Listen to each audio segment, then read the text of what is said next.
সে হজ করতে গেছে, সেখানেও একজন বিদেশি তারে শয়তান মনে করে পাথর নিক্ষেপ করলো। আর কি বলার আছে সেখানে?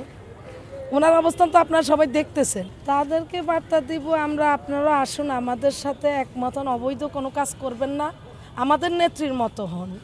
আমাদের দেশনেত্রী বেগম খালেদা জিয়া যেভাবে দেশকে ভালোবেসে নিজের জন্মদিন পালন করেন, সেই রকম আপনারাও করেন। আপনারা তো অনেক উল্লাস করেছেন, আমরা তো সেটা করতেছি না। আমরা জাস্ট মিলিত হলাম দোয়া পড়ার জন্য সবাই একসাথে। এখানে আমাদের ম্যাডাম তো বলছে কেক কাটা নিষেধ, ওখানে ওনারা হলে তো উল্লাসটা করতো, আমরা সেটা করিনি।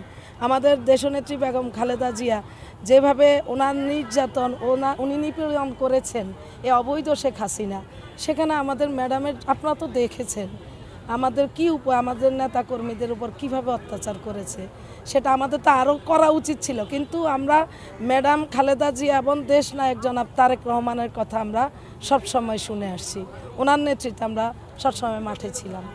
আজকের ঘটনাটা যদি একটু আমি টানে নিয়ে আসি, যে কালকে যে আমাদের নেতাকর্মীরা কখনোই অন্যায় কাজ করতে পারে না। আপনারা জানেন আমার ভোটের অধিকার কারা হরণ করেছেন? জনগণের ভোটের অধিকার ওরাই। এমন ওরাই আবার আন্দোলন করে, ওরাই আবার হিরো সাজতে চায়। ওরা কিন্তু ওদের কিন্তু পকেট এখন ভারী। আমাদের ইশাক ভাইয়ের কথা বলছেন, ওনার মতো ভদ্র নেতা নাই। উনি জনগণকে ভালোবাসে, এটা বারবার উনি মাঠে প্রমাণ দিয়েছেন। সেটা তো আপনারা মিডিয়া দেখেছেন বিপদের সময়। উনি এই কাজ করতে পারে না। আমাদের তো কোনো নেতা, শুধু উনি না, আমাদের সব নেতারাই